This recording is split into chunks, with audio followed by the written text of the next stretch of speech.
বার্তা এক নজর, সবার খবর সমান নজর। মুখ্যমন্ত্রী আসার আগে সিঙ্গুরে তৃণমূল প্রস্তুতি বৈঠক। বিধানসভা ভোটের আগে গত 18 তারিখ হুগলি সিঙ্গুরে সভা করেছেন প্রধানমন্ত্রী।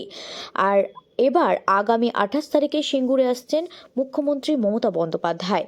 আর সেই সভার প্রস্তুতি সভা হিসেবে আজ সিঙ্গুরের বড়বাজারে লোহাপট্টি সেবা সমিতির স্থানে এক গুরুত্বপূর্ণ প্রস্তুতি সভা অনুষ্ঠিত হলো। এই প্রস্তুতি সভায় উপস্থিত ছিলেন মন্ত্রী বেচারাম মান্না, সাংসদ মিতালি বাগ, বিধায়ক তপন দাশগুপ্ত, সভাপতি রঞ্জন ধারা, বিধায়িকা অসীমা পাত্র, বিধায়ক অরিন্দম গুইন সহ দলের অন্যান্য নেতৃত্ববৃন্দ ও কর্মীরা।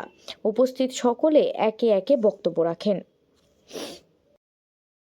একটা প্রাপ্য আমাদের এক্সট্রা যে রাজ্যের মুখ্যমন্ত্রী সিঙ্গুরে সভা করতে আসছে।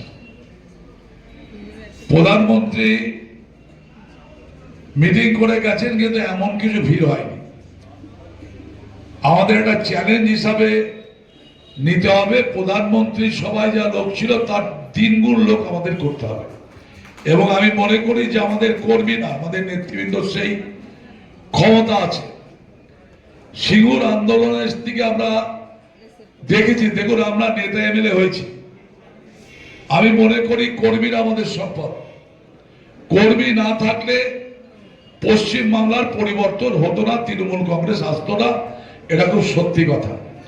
তাই আমাদের নেতৃত্ব বা কর্মীদের কাছে যেখানে মিটিং হবে সেই মাঠটাকে উপচে দেওয়ার দায়িত্ব আমি মনে করি কর্মীদের নিতে হবে। অসি যেটা বলে গেছে, সিঙ্গুরের অনেক স্যাক্রিফাইস আপনারা করেছেন, অনেক আন্দোলন করেছেন।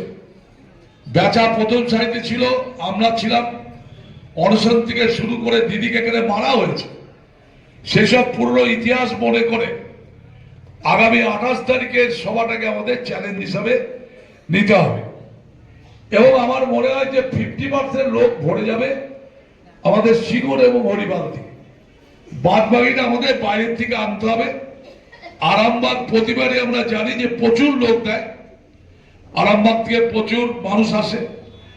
যদিও দেখছি রামেন্দ্র সিংহরা আসেনি, এখানে স্বপন থেকে শুরু করে ওই এলাকার এমএলএ সবাই আছে, আমাদের উত্তম কুণ্ডু আছে যে সব থেকে বেশি লোক দেয় তারকেশ্বর।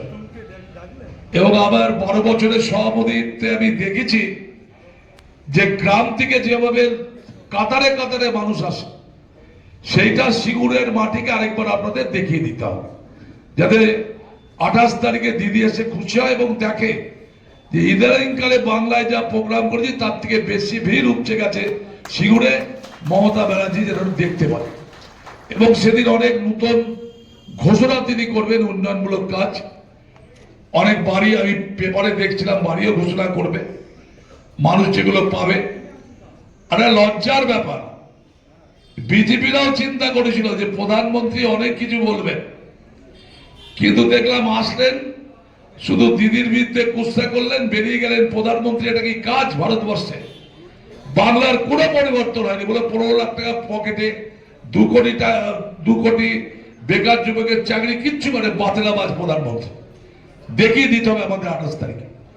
এবং আমি মনে করি যে আন্দোলন মমতা বন্দ্যোপাধ্যায় এখানে 26-এ নির্বাচনের আগে করে দিয়ে যাবেন, তারপরে আমরা যেহেতু আমার 2-3টে সিট আমরা পিছিয়ে আছি, আমাদের চ্যালেঞ্জ নিতে হবে 28 তারিখে যে হুগলি জেলা